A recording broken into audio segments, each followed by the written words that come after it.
यह अंश बाइबल के प्रकाशित वाक्य 3:15-16 में मिलता है, जहां यीशु लौदीकिया की कलीसिया से कहते हैं, मैं तेरे कामों को जानता हूं कि तू न तो ठंडा है और न गर्म। काश तू ठंडा होता या गर्म।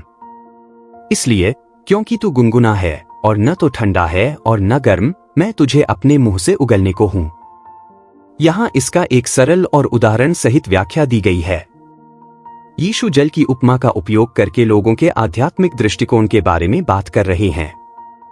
जब वे गर्म होने की बात करते हैं तो वे किसी ऐसे व्यक्ति की ओर संकेत करते हैं जो उत्साही, समर्पित और विश्वास तथा आध्यात्मिक जीवन के प्रति पूर्ण रूप से समर्पित हो।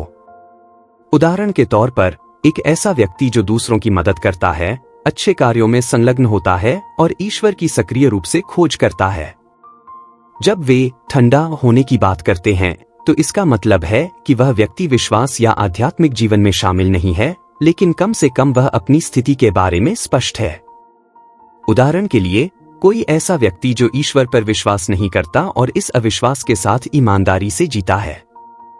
दूसरी ओर, गुनगुना होना उदासीनता की स्थिति को दर्शाता है, जिसमें कोई व्यक्ति न तो पूरी तरह से समर्पित है और न ही पूरी तरह से दूर। गुनगुना व्यक्ति न तो जोश से भरा होता है और न ही पूरी तरह से अलग, बल्कि वह उदासीनता के साथ जीता है। उदाहरण के लिए, एक ऐसा व्यक्ति जो केवल आदत से चर्च जाता है लेकिन वास्तव में शामिल नहीं होता या अपने विश्वास के मूल्यों का अपने दैनिक जीवन में पालन नहीं करता।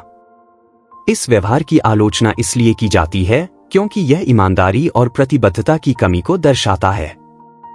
यह विचार है कि गर्म और ठंडा दोनों का अपना एक उद्देश्य है। गर्म गर्मी देता है और ठंडा ताजगी। लेकिन गुनगुना पानी, जो स्पष्ट रूप से किसी उद्देश्य की पूर्ति नहीं करता, किसी काम का नहीं होता और अंततः उसे त्याग दिया जाता है।